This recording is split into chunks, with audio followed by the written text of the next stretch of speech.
The rise and fall of the Cheetah Girls. Girl groups were all the rage in the 1990s, with Destiny's Child, TLC, and the Spice Girls climbing to the top of the charts. And their popularity, combined with the rise of girl power media over the course of the decade, led to the creation of even more girl groups. Names like the Pussycat Dolls, Girls' Generation, and Girls Aloud might come to mind first. But do you remember the Cheetah Girls? Originally fictional, the Cheetah Girls became a worldwide phenomenon in the 2000s, having a best-selling book series, a film trilogy, platinum albums, and nationwide tours. But did you know about the drama that was happening behind the scenes that eventually led to the disbandment of the group? In today's video, we're going to be talking about the creation of the Cheetah Girls, from the difficult casting process, to their failed sitcom spin-off, to the eventual removal of one of their members. Let's get into it.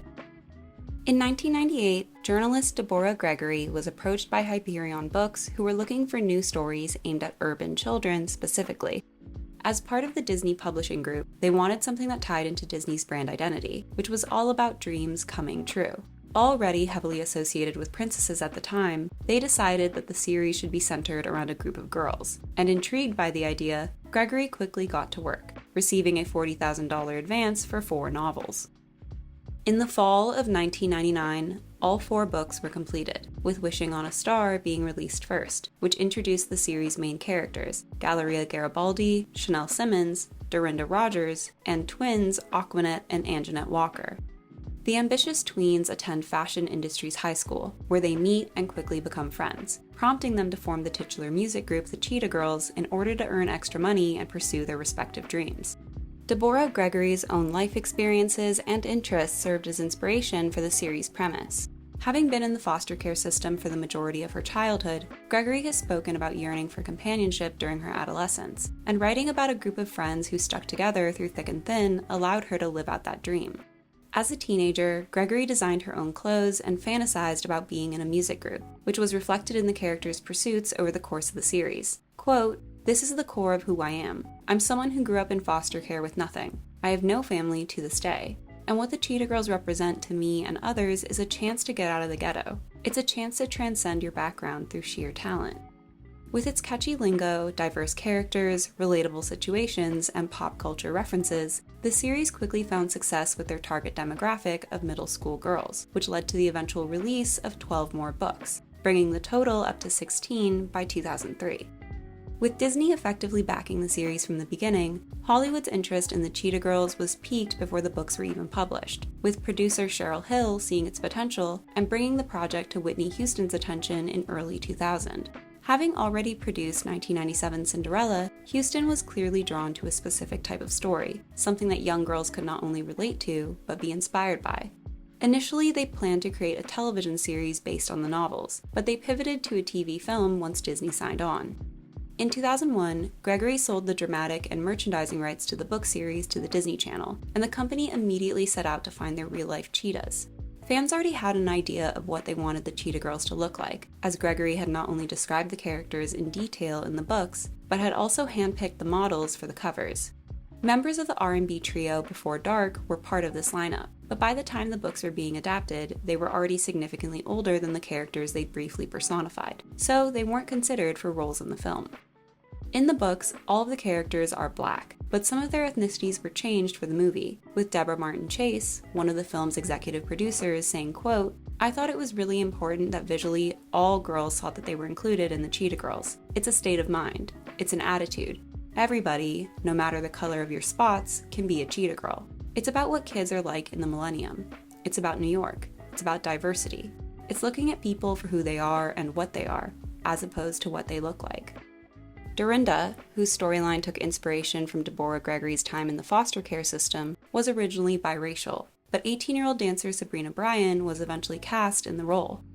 Originally, the Cheetah Girls were made up of 5 girls, but the production struggled to find a set of twins who could accurately portray Aquanet and Anjanette Walker. Tia and Tamara Mori, who had been part of the short-lived girl group Voices and gained recognition from their starring roles in the sitcom Sister Sister, were briefly considered, but it was determined that they were too sophisticated for the vision that Disney had for the movie. That's Hollywood talk for "they were too old," which makes sense considering this is what the sisters looked like in 2002's The Hot Chick. Failing to find a pair of actresses who were the right age with the right talents, Disney eventually opted out of the twin storyline entirely, deciding to keep only one of the Texan sisters, Aqua. 16-year-old Solange Knowles, Beyoncé's younger sister, wound up being cast in the role, which is rather ironic as the Cheetah Girls were in part inspired by Destiny's Child. But Knowles would eventually drop out of the film to focus on her debut album, Solo Star, meaning that Disney had no choice but to go back to the drawing board. While Disney was struggling to find their Aqua, Adrienne Bailon was cast as Chanel Simmons, making the character Latina. 19 years old at the time of filming, Bailon wound up being the oldest Cheetah. She had previously been a part of the girl group 3LW, which had formed the same year the Cheetah Girls books were first released. Standing for Three Little Women, the trio's original lineup consisted of Adrienne Bailon, Keely Williams, and Naturi Naughton. And we're 3LW! Although the group saw early success following the release of their debut album in 2001, which featured the songs No More and Playa's Gonna Play, by 2002 their label was considering dropping them because they allegedly lacked radio appeal. 3LW would make headlines later that year when Naughton announced that she would be leaving the group, citing conflicts with the other two members as well as their management. Bailon and Williams continued as a duo, leading the media to jokingly refer to them as 2LW. But a third member, Jessica Benson, was eventually added back to the group in early 2003. I highly recommend checking out the video over on Black Femininity TV's channel about 3LW if you want to learn more, because it's a wild ride. With Adrienne Bailon cast as Chanel, Disney reached out to her fellow 3LW member Keely Williams for the role of Aqua, figuring that her friendship with Bailon and experience in an actual girl group would make her a perfect fit for the project. 16 years old at the time, Williams became the youngest member of the foursome that would be known as the Cheetah Girls.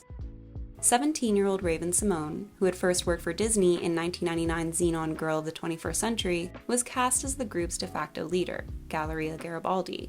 By the time the film aired in 2003, she'd become a Disney darling, voicing Monique in Kim Possible and starring in the immensely popular sitcom That's So Raven. One of the most recognizable stars the Disney Channel had at the time, apart from Hilary Duff, Raven's popularity amongst tweens and teens is often credited for the initial success of the movie. The Cheetah Girls aired on the Disney Channel on August 15, 2003, and was a massive success, with 6.5 million viewers tuning in to watch its premiere. Although changes were made to the lineup and the characters' ethnicities, for the most part the film stayed true to the source material, incorporating storylines from the first three of Deborah Gregory's books. The movie skips over the creation of the group, but follows their conflict with music executive Jackal Johnson, Chanel's shopping problem, and Dorinda's secret home life. At the time, it was one of Disney's most diverse films, featuring a multitude of races, cultures, economic backgrounds, and body types, and this inclusivity made the group an immediate hit with young girls. Although they had recorded songs for the film, making it the first musical DCOM, there were originally no plans to release the soundtrack commercially. Don't forget, this was pre-Hannah Montana. Seeing the potential, Deborah Martin Chase convinced Disney to release the soundtrack and create new contracts for the actresses, turning the fictional Cheetah Girls into a real-life girl group. Already committed to her solo singing and acting projects, Raven Simone didn't join the official Cheetah Girls group, making it a trio consisting of Bailon, Brian, and Williams. With 2/3 of their lineup a part of a different group, 3LW went on hiatus, allowing Bailon and Williams to dedicate their time and energy to the Cheetah Girls. Despite having almost no promotion, this soundtrack album would eventually sell more than 2 million copies in the US alone, and was certified double platinum, something which was practically unheard of for a TV movie. After seeing the unexpected popularity of the film and its accompanying soundtrack, Disney quickly began pushing out dolls, books, video games, and clothing centered around the Cheetah Girls, amassing over $17 million in revenue. Children were utterly enamored by the Cheetah Girls, becoming one of the most popular Halloween costumes of 2003, and the craze was quickly given the moniker Cheetah Mania. We want to paint the globe cheetah, that's what we say. Because of this success, plans were announced for a Cheetah Girls sitcom for the 2004-2005 season, which would air on ABC. And it wouldn't have been the first time that a movie had been turned into a TV show. Just look at Buffy the Vampire Slayer or Clueless. There's conflicting information on what exactly went wrong with this project. Some say that the production was halted because they were trying to write in a role for the third member of 3LW, Jessica Benson. Others say that the sitcom was delayed because of the success of That's So Raven, with Raven-Symoné being unable to film 2 shows at once and the production questioning its success without her. Either way, the Cheetah Girls series never came to fruition, which I actually think is a shame, because just think about the outfits. In late 2004, Bailón, Bryan, and Williams recorded their first official song as the Cheetah Girls, covering I Won't Say I'm in Love from the 1997 film Hercules for the compilation album Disney Mania 3, which featured songs by other Disney pop stars. This project was followed up by an entire holiday album, Cheetah-licious Christmas, in October 2005, which featured covers of Christmas classics as well as some original songs. The group would go on tour later that year, with Ally and AJ serving as their opening act, and the Jonas Brothers performing as surprise guests for a handful of shows.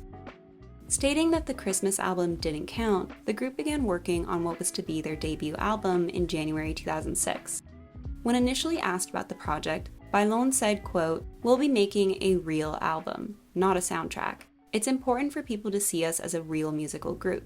We have all this great marketing around us, with the movies and other things, but we are a musical group." Ironically, the album was eventually postponed in order to film the Cheetah Girls 2. Released on August 25, 2006, the sequel takes place 2 years after the first film, and is completely unrelated to the original books. It follows the talented teen quartet on a trip to Barcelona during their senior year, where they decide to enter a music festival. The girls soon become distracted, with Aqua designing clothes, Dorinda teaching hip-hop, and Chanel developing a friendship with a local musician whose mother plots to break up the Cheetah Girls. After becoming frustrated at everyone else's newfound activities and lack of dedication, aalyiah attempts to leave the group, but they all reconcile shortly after. With 8.1 million viewers, it became the most watched Disney Channel original movie at that point in time. As they had done with the first movie, an accompanying soundtrack album was released, debuting at number 5 on the Billboard 200, and eventually going platinum. With the film taking place in Barcelona, a decision that was heavily influenced by the brand's popularity in Spain, the music had a distinctive Latin flair, resulting in a sound that was quite different from the prior album. Following the release of the film, the Cheetah Girls trio embarked on the Party's Just Begun tour, which ran from September 2006 to March 2007, and had Miley Cyrus, Vanessa Hudgens, and Jordan Pruitt as opening acts.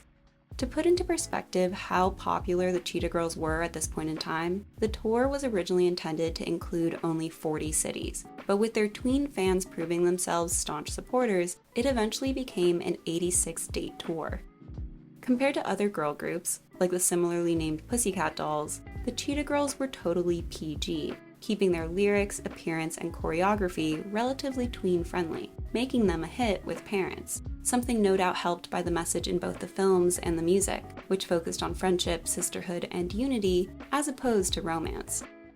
In September 2007, TCG, the album they had started back in 2006, was finally released, and featured new songs that weren't in any of the Cheetah Girls films. The album didn't perform nearly as well as their previous projects, with critics noting how safe it was and its generic Disney pop sound. Besides the album lacking the built-in advertising of an original movie, I personally believe that part of the problem was Raven-Symoné's absence. Without her, the group felt imbalanced, with Adrienne Bailón having to make up for Sabrina Bryan and Keely Williams' weaker vocals, which are especially noticeable if you ever watch one of their live performances. Everybody now make some noise, all the girls and all of the boys. Don't you know, don't belong, all together we belong. Honestly, on tour, the two danced more than anything else, which was probably for the best. In early 2007, it was announced that a third Cheetah Girls film was in development, and although all of the original cast members were invited back, Raven-Symoné opted to not return as aalyiah Garibaldi, citing conflicts between herself and the rest of the Cheetah Girls. Quote, "It was weird, putting together young women our ages, 19 to 22, one of whom hadn't been in the mix. I'll be honest, there were territorial issues. There were catfights. It was not all peaches and cream off camera." Although the girls have all talked about getting along while filming the first movie, in the 4 years since, Adrienne Bailón, Sabrina Bryan, and Keely Williams had grown closer, which makes sense since they'd been working together the entire time while Raven was off doing her own thing. Another alleged source of tension was Raven-Symoné's role as one of the executive producers on the Cheetah Girls 2, which effectively made her the other girls' boss, with Sabrina Bryan even commenting in an interview about Raven's attentiveness, quote, "Even on like her one day off that she had, the day that I did the tango scene, she shows up and I'm like, aren't you wanting to sleep right now or like rest for a little bit? And she's like, no." Although Raven had the biggest name out of the bunch, she wasn't as strongly associated with the Cheetah Girls brand, so removing her character from the third film didn't seem like that big of a deal to Disney. After all, the Cheetah Girls had already been touring without her for nearly 5 years, and that hadn't hindered their success one bit. As a result, in the Cheetah Girls One World, which was released on August 22, 2008, aalyiah is off at college in Cambridge while the rest of the girls head to India, where they compete for a starring role in a Bollywood musical. Like the prior two films, even though there's a rift in the girls' friendship, they're able to patch things up, ending the series with the message that friendship is the most important thing. Oh, the irony. Premiering with 6.2 million viewers, the film had the lowest ratings of the entire series, although the soundtrack album still fared fairly well commercially, peaking at number 13 on the US Billboard 200. As was custom, the group went on tour that fall to promote the One World movie and soundtrack, but in December 2008 it was announced without warning that the Cheetah Girls were disbanding, with several tour dates and performances being cancelled. This just so happened to coincide with leaked nude photos of Adrienne Bailon. Disney's brand has always been centered around its wholesome, family-friendly values, but in the 2000s it was at a whole other level, with the company even convincing its young stars to wear purity rings to show their commitment to God, and giving interviews about wanting to wait for marriage. This push for parent-approved role models is largely credited to the controversial actions of former child stars like Lindsay Lohan and Britney Spears, who were constantly on the covers of magazines around the same time period. With Raven-Symoné no longer involved with the Cheetah Girls, the third film receiving less viewership, and the group's performers all being in their mid-20s, Bailon's leaked photos effectively sealed the group's fate. And before anyone accuses me of jumping to conclusions, in 2007, Vanessa Hudgens had her own photos leaked, which she was made to apologize for some reason. And rumors even circulated that she would be removed from High School Musical 3 as a result of the images. So trust me when I say that to Disney, all press is not good press. Regardless of how things played out behind the scenes, over the years the Cheetah Girls have continued to interact with one another. Raven-Symoné and Adrienne Bailon have expressed nothing but love and respect for one another, and have worked together on the That's So Raven spin-off series Raven's Home, as well as the talk show The Real. Sabrina Bryan has been similarly positive when asked about her former co-stars. Kiely Williams, on the other hand. Over the years, she's been vocal about her tiff with Raven-Symoné, eventually culminating in an Instagram Live in April 2020 where the two discussed their feelings on the group's breakup, leading to them making up. On this livestream, Williams also talked about her feud with Adrienne Bailon, insisting that she'd been stabbed in the back by her once best friend, and refusing to make amends with her, even with Raven's support. The Cheetah Girls' legacy is undeniable, having inspired all of the musical decoms that came after it, and serving as style inspiration for both millennials and Gen Z to this day. Despite this lingering popularity, unlike a lot of Disney's IP, there aren't any rumblings of a Cheetah Girls reboot, revival, or remake, which I think is a missed opportunity. Kiely Williams has mentioned that she'd be open to a reunion, but I personally think it's time for some new cheetahs to shine. With content for tweens dwindling daily, a TV adaptation of the Cheetah Girls that was more faithful to the books could be just what Disney needs. Sure, the original lineup will be tough to beat, but just think of the possibilities. Just think of the outfits. Were you a fan of the Cheetah Girls? I hope you enjoyed this video. Don't forget to like and subscribe, and I'll see you soon. Bye!